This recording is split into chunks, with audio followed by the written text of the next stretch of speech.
Good morning. मैं doctor सरिता कुमावत आपको आहार एवं पोषण फूड्स एंड न्यूट्रिशन विषय पढ़ा रही हूँ। और फूड्स एंड न्यूट्रिशन के सिलेबस के अनुसार आपके 6 चैप्टर कंप्लीट हो गए हैं और 7th चैप्टर मिनरल यानी खनिज लवण इन दिनों हम पढ़ रहे हैं।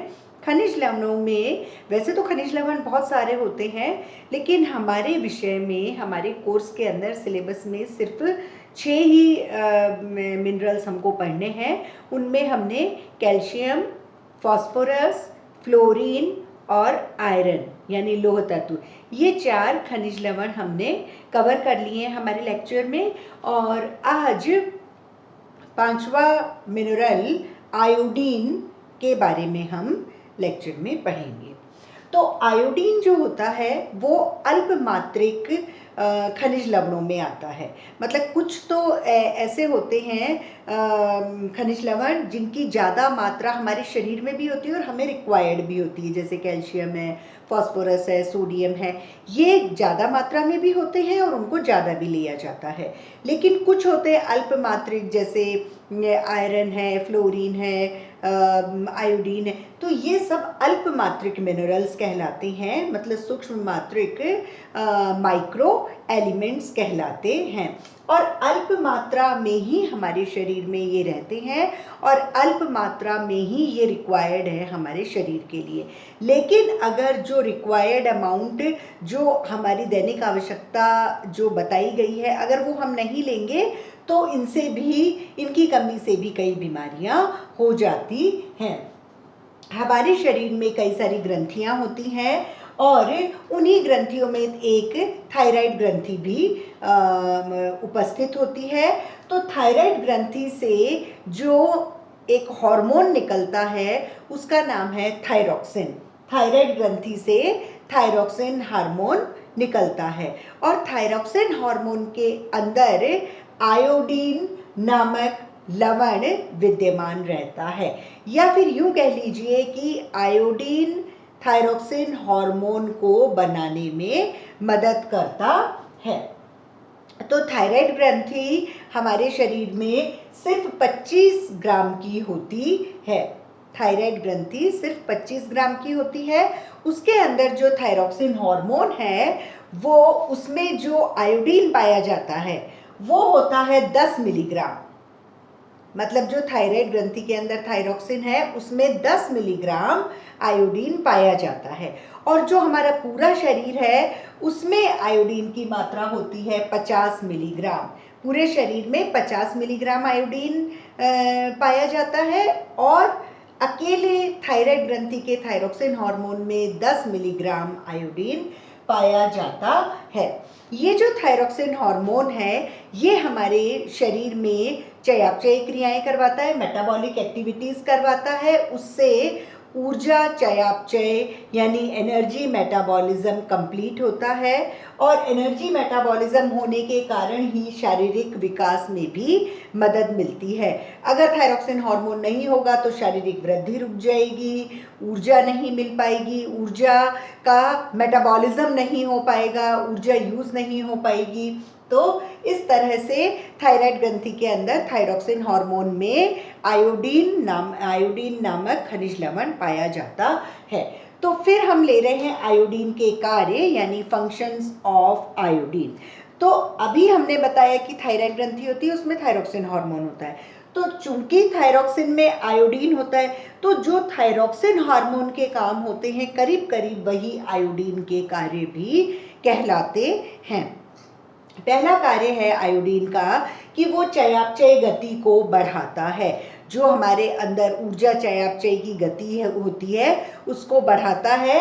मतलब आयोडीन अगर हमारे शरीर में भरपूर होगा तो हम बहुत मोटे नहीं हो पाएंगे और हमारे शरीर की और भी जो चयापचयिक एक्टिविटीज़ होती हैं वो सब कंप्लीट हो जाएंगी और कोई बीमारी नहीं होगी। लेकिन अगर आयोडीन की कमी होती है तो मोटापा भी आ सकता है, क्योंकि चयापचय गति कम होगी तो जो खाना खाएंगे वो ग्लूकोज जो है वो इकट्ठा हो जाएगा। तो चयापचय गति आयोडीन बढ़ाता है। उसके अलावा आयोडीन ऑक्सीजन के उपभोग को बढ़ाता है। ऑक्सीजन का उपभोग प्रत्येक ऊतक, कोशिका ये सब करती हैं, जो भी उनकी एक्टिविटीज़, जो भी उनकी क्रियाएं होती रहती है। तो प्रत्येक ऊतक से, सभी ऊतकों से ऑक्सीजन का उपभोग, ऑक्सीजन का यूज़ आयोडीन करवाता है। नेक्स्ट फंक्शन है, ये हृदय की गति को बढ़ाता है। आयोडीन हमारे शरीर में हृदय की गति को बढ़ाता है। थर्ड है, कोलेस्ट्रॉल को कम करता है। कोलेस्ट्रॉल एक तरह का वसा है। वसा का चैप्टर जब पढ़ाया था उसमें सिंपल फैट होता है, कंजुगेटेड होता है, डिराइव्ड लिपिड्स होते हैं। तो डिराइव्ड लिपिड्स में कई सारे होते हैं, फैटी एसिड्स होते हैं, ग्लिसरॉल होते हैं और एक स्टीरॉल्स होते हैं। स्टीरॉल्स में यानी व्युत्पन्न वसा में कोलेस्ट्रॉल नाम का एक वसा पाया जाता है। तो कोलेस्ट्रॉल नामक जो वसा होता है, कोलेस्ट्रॉल नामक का जो फैट होता है हमारे शरीर में, उसको आयोडीन कम कर देता है। और अगर आयोडीन की कमी होगी तो कोलेस्ट्रॉल लेवल जो है वो बढ़ जाता है। आप हमेशा ये भी देख सकते हैं कि हम जिस भी विटामिन, मिनरल, न्यूट्रिएंट जिसकी भी बात कर रहे हैं, जिसके भी हम फंक्शन पढ़ रहे होते हैं, अगर हमें फंक्शन कंठस्थ याद है, हमको समझ में आ गए, तो हम उन फंक्शन को रिलेट कर करके हम इसी पोषक तत्व के आगे का एक पार्ट और होता है, डेफिशिएंसी सिम्टम्स ऑफ, जो भी रेलिवेंट, जो भी तुम्हारे न्यूट्रिएंट है जिसके बारे में तुम पढ़ रहे हो। तो आप ये देखो कि अगर हम फंक्शन अच्छे से याद कर लेते हैं, तो अभी मैंने बताया कि कोलेस्ट्रॉल जो है वो ये कम करता है। तो अगर हमें ये याद है तो हम डेफिशिएंसी में ये लिख सकते हैं कि आयोडीन की कमी से कोलेस्ट्रॉल बढ़ जाता है। तो दोनों चीज़ें जो है वो इंटर रिलेटेड हैं और हमें फंक्शंस जो हैं वो बहुत अच्छे से समझने होंगे। तो कोलेस्ट्रॉल लेवल कम करता है। नेक्स्ट इसका फंक्शन है आयोडीन का, कि यदि हमारे शरीर में आयोडीन की कमी होती है तो हमारे शरीर में थायरॉक्सिन हार्मोन की भी कमी होती है। थायरॉक्सिन हार्मोन कहाँ से बनता है? थायराइड ग्रंथि में। तो आयोडीन की कमी से थायरॉक्सिन हार्मोन कम हो जाता है, और अगर थायरॉक्सिन हार्मोन कम होगा तो चयापचय, मेटाबॉलिक एक्टिविटीज़ कम हो जाएंगी, शारीरिक विकास रुक जाएगा, तो जो हमारे शरीर की वृद्धि है वो कम हो जाएगी और रुक जाएगी। नेक्स्ट फंक्शन है कि जो ग्लाइकोजन होता है वो ग्लूकोज में परिवर्तित करने का कार्य आयोडीन का होता है। अगर आयोडीन है तो वो ग्लाइकोजन को ग्लूकोज में परिवर्तित करता रहता है और ग्लूकोज के लेवल को बढ़ाता है, लेकिन फिर ग्लूकोज को यूज़ करके हमारा ऊर्जा चयापचय करके ऊर्जा भी हमें देता है। ग्लाइकोजन एक प्रकार का पॉलीसेकेराइड है, यानी एक प्रकार का कार्बोहाइड्रेट है, और ग्लूकोज भी मोनोसेकेराइड यानी एक प्रकार का कार्बोहाइड्रेट होता है। ये सब आयोडीन के कार्य हैं। नेक्स्ट हम आयोडीन में ही ले रहे हैं स्रोत आयोडीन के, sources of iodine. Sources of iodine में जैसे मैंने पिछले लेक्चर में फ्लोरीन वाले में बताया था आपको कि फ्लोरीन सच ऐसे सामान्य भोज्य पदार्थों में इतना अधिक नहीं पाया जाता, तो जो आयोडीन है वो भी सामान्य भोज्य पदार्थों में इतना नहीं पाया जाता, लेकिन आयोडीन जैसे पानी में पाया जाता है। तो अगर मान लो तालाब और उसमें पाया जा रहा है, तो फिर हिली एरियाज जो पहाड़ होते हैं वहाँ आयोडीन की कमी होती है। एक चीज़ तो ये हो जाएगी।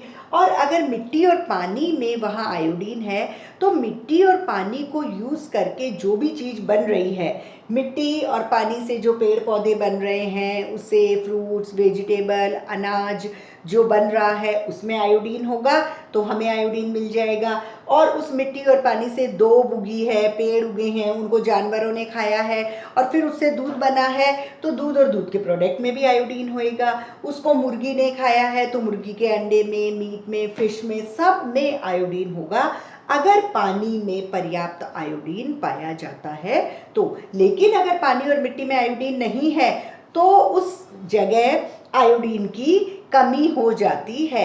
बाद में हमारे कुछ क्लासेस के बाद में हमारे एक चैप्टर आएगा कुपोषण। कुपोषण में मैं बताऊंगी कि आयोडीन जहाँ नहीं होता तो उस जगह सरकार ने कुछ ऐसे प्रोग्राम्स बना रखे हैं कि वहाँ भी आयोडीन पहुँचे। मतलब सरकार ने कुछ ऐसा कर रखा है कि भोज्य पदार्थों के अंदर ही आयोडीन डाल देती हैं। जैसे उसको बोलते हैं फोर्टिफाइड जो भी भोज्य पदार्थ है, जैसे नमक में डाल दिया आयोडीन, तो आयोडाइज्ड नमक कहलाता है वो। और आयोडाइज्ड नमक सरकार बना रही है और सब जगह उसको वितरित कर देती है। तो जो नमक खा रहा है उसके अंदर आयोडीन हो जाता है। अब वो हिली एरियाज पे है, वहाँ आयोडीन नहीं है पहाड़ों पे, तो भी नमक से तो आयोडीन मिल जाता है। ऐसे ही आयोडाइज्ड ब्रेड भी होती है, आयोडाइज्ड तेल भी होता है। वो सब सरकार करती हैं कि जहाँ आयोडीन नहीं है वो किसी भी भोज्य पदार्थ को आयोडीन से पुष्ट कर देती है। पुष्ट मतलब फोर्टिफाइड, मतलब उसमें ऐड कर देना, जोड़ देना। तो ऐसा कोई सोर्स नहीं होते, लेकिन मिट्टी और पानी के कारण इन सभी चीज़ों में आयोडीन पाया जाता है। फिर आयोडीन में एक तत्व का नाम हमेशा आता है गोइट्रोजन्स। गोइट्रोजन्स कुछ ऐसे तत्व होते हैं जो कि आयोडीन के अवशोषण को बाधा पहुंचाते हैं। जैसे हमने कैल्शियम पढ़ा था, फास्फोरस पढ़ा था, वहाँ हमने ये पढ़े थे फाइटेट होते हैं, ऑक्जेलेट होते हैं। आयरन पढ़ा, उसमें टैनिन्स होते हैं। तो वो फाइटेट ऑक्जेलेट क्या करते हैं, कैल्शियम जो ऑक्जेलेट बना दिया या कैल्शियम फाइटेट बना लिया, अघुलनशील चीज़ बना ली, तो वो कैल्शियम भी हमको नहीं मिला, फास्फोरस भी नहीं मिला, आयरन भी नहीं मिला, ये सब उनमें पढ़ा था बाधक कारक। वैसे ही आयोडीन जब हम पढ़ते हैं तो आयोडीन में गोइट्रोजन्स नामक एक तत्व का नाम आता है। तो ये गोइट्रोजन्स ऐसे तत्व होते हैं जो कि आयोडीन के अवशोषण को रोकते हैं, बाधा पहुंचाते हैं। गोइट्रोजन्स किस में पाए जाते हैं? गोइट्रोजन पत्ता गोभी, फूल गोभी, उड़द की दाल, सरसों, चुकंदर, मूली, मूंगफली, सोयाबीन, तिलहन, कई भोज्य पदार्थों में गोइट्रोजन्स पाए जाते हैं। अब आप ये सोचोगे कि इन सब चीज़ों में गोइट्रोजन है, तो फिर हम क्यों खाते हैं इनको? हम कोई कहता है चुकंदर खाने से ये बढ़ता है, मूंगफली खाने से हमको ये चीज़ मिलती है। तो हाँ, इनमें गोइट्रोजन्स होते हैं, लेकिन इनको पकाने के बाद ये नष्ट हो जाते हैं। कच्चा नहीं खाना चाहिए। अगर रोज रोज मूंगफली, चुकंदर, मूली बहुत ज़्यादा कच्ची खाएंगे तो फिर गोइट्रोजन्स अंदर आके और जो आपने आयोडीन खा रखी है उसको वो अवशोषण करने से रोकेंगे। लेकिन इनको जब पका लेते हैं तो वो हमारे शरीर पर प्रभाव नहीं डालते हैं।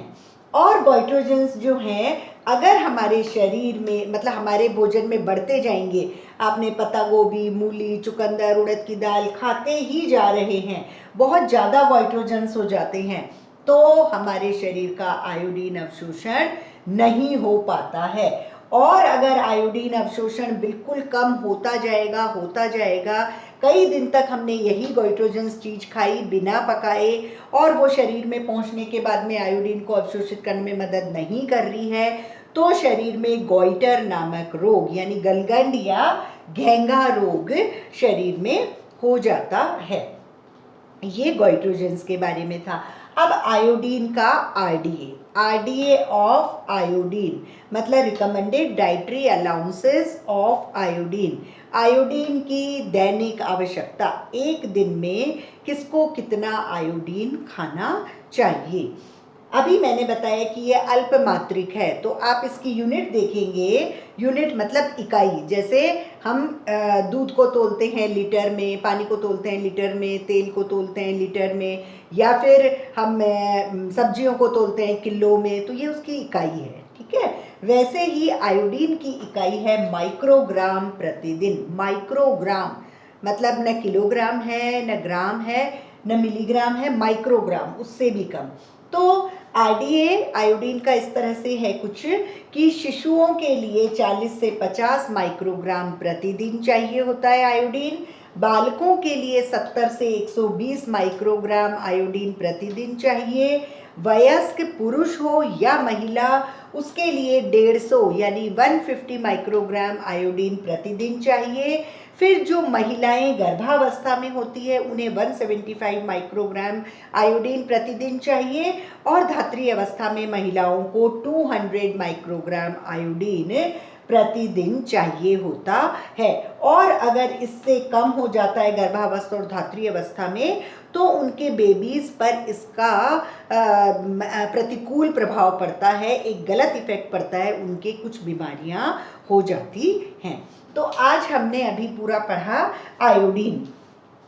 आयोडीन एक ऐसा मिनरल है, एक ऐसा खनिज लवण है जिसकी बहुत ही कम मात्रा हमें चाहिए होती है। अल्प मात्रिक मिनरल हम इसको कहते हैं। हमारे शरीर में चूंकि कई सारी ग्रंथियां हैं, लेकिन उसमें एक ग्रंथि थायराइड ग्रंथि होती है, जो कि थायराइड ग्रंथि हमारे शरीर में सिर्फ 25 ग्राम की होती है और वो एक हार्मोन बनाती है, थायरोक्सिन हार्मोन। थायरोक्सिन हार्मोन में आयोडीन पाया जाता है और आयोडीन जो थायरोक्सिन हार्मोन में प्रेजेंट रहता है एक बॉडी में वो 10 मिलीग्राम होता है। लेकिन पूरे शरीर में अगर हम आयोडीन को काउंट करें तो वो 50 मिलीग्राम पाया जाता है। तो ये जो थायरोक्सिन हार्मोन है हमारे शरीर में शारीरिक वृद्धि करता है, विकास करता है और एनर्जी मेटाबॉलिज्म का वर्क करता है, मतलब ऊर्जा चयापचय का कार्य भी थायरोक्सिन हार्मोन करता है। अब जो थायरोक्सिन के कार्य होते हैं वही आयोडीन के कार्य भी होते हैं। तो आयोडीन के कार्य जो हैं वही थायरोक्सिन के, क्योंकि थायरोक्सिन में आयोडीन एक तत्व, एक मिनरल होता है। तो आयोडीन के कई कार्य हैं। आयोडीन हमारे शरीर में चयापचय गति को बढ़ा देता है, हमारे ऊतकों से ऑक्सीजन के उपभोग को बढ़ा देता है और शरीर में हृदय की गति को बढ़ाता है, कोलेस्ट्रॉल लेवल को कम करता है। और आयोडीन जो है वो चूंकि थायरोक्सिन में होता है, अगर आयोडीन कम है तो थायरोक्सिन कम हो जाएगा, थायरोक्सिन कम होने से शरीर की वृद्धि भी रुक जाती है और आयोडीन ग्लाइकोजन को ग्लूकोज में परिवर्तित करके ग्लूकोज का लेवल हमारे शरीर में बढ़ा देता है। फिर है सोर्सेज ऑफ आयोडीन। आयोडीन कहाँ से हम प्राप्त कर सकते हैं? तो आयोडीन सामान्य भोज्य पदार्थों में नहीं प्राप्त होता है, लेकिन वो जहाँ मिट्टी और पानी में आयोडीन बहुत अच्छी मात्रा में होता है और उन मिट्टी और पानी से जो चीज़ें बन रही है, जो भोज्य पदार्थ बन रहे हैं, फल फूल, फ्रूट्स, वेजिटेबल, अनाज, दूध, अंडा, मांस, मछली, जो भी चीज़ें इनको यूज़ करके बन रही हैं उनमें पर्याप्त आयोडीन हमको मिल जाता है। फिर भी नहीं मिलता तो हमको सरकार जो है वो भोज्य पदार्थों में आयोडीन को पुष्ट करके भी दे रही हैं, क्योंकि जब आयोडीन की कमी होती है ना, गॉइटर, तो गॉइटर जो है वो रिवर्सिबल नहीं होता। एक बार होने के बाद में वहाँ रोक सकते हैं कि इतना ही रहेगा, लेकिन अब यूं चाहें कि भाई बिल्कुल रिवर्स हो जाए तो वो नहीं हो पाता है। फिर जैसे हमने दूसरे सब्जेक्ट्स में, दूसरे कैल्शियम, फास्फोरस, इनमें पढ़ा कि कुछ इनहिबिटरी फैक्टर्स होते हैं, कुछ बाधक कारक होते हैं जो उस खनिज लवण को अवशोषित होने के लिए बाधा करते हैं, उस लवण को अवशोषित नहीं होने देते हैं। वैसे ही जो भोज्य पदार्थ हैं, अगर उनमें गोइट्रोजन नामक एक तत्व होता है या पाया जाता है, तो इनमें पाया जाता है कच्ची पत्ता गोभी, मूली, चुकंदर, फूल गोभी, उड़द की दाल, सरसों, मूंगफली, सोयाबीन और तिलहन, तो इन सब में गोइट्रोजन नामक पदार्थ पाया जाता है। तो अगर हम इनको कच्चा कच्चा रोज खाएंगे तो गोइट्रोजन शरीर में बहुत सारा हो जाएगा और वो जो गोइट्रोजन होंगे वो आयोडीन के अवशोषण को रोक देते हैं और आयोडीन के अवशोषण को रोकने से शरीर में गलगंड यानी घेंगा, गोइटर रोग हो जाता है। लेकिन अगर हम इन भोज्य पदार्थों को पकाकर खाते हैं, कुकिंग करके खाते हैं, तो वो हीट से ये गोइट्रोजन्स जो हैं वो नष्ट हो जाते हैं और हमारे शरीर पर कोई गलत प्रभाव नहीं डालते हैं। लास्ट है आरडीए ऑफ आयोडीन, आयोडीन की दैनिक आवश्यकता। आयोडीन बहुत ही अल्प मात्रा में हमें ज़रूरत होती है, इसीलिए इसकी इकाई माइक्रोग्राम प्रति दिन है। शिशुओं के लिए 40 से 50 माइक्रोग्राम प्रतिदिन, बालकों के लिए 70 से 120 माइक्रोग्राम आयोडीन प्रतिदिन, वयस्क महिला और पुरुष के लिए 150 माइक्रोग्राम आयोडीन प्रतिदिन, गर्भावस्था में जो महिलाएं हैं उनके लिए 175 माइक्रोग्राम आयोडीन प्रतिदिन और धात्री अवस्था की जो महिलाएं हैं उनके लिए 200 माइक्रोग्राम आयोडीन प्रतिदिन की आवश्यकता होती है। इस तरह से ये आयोडीन के फंक्शंस, सोर्सेस और आरडीए के बारे में था। Thank you.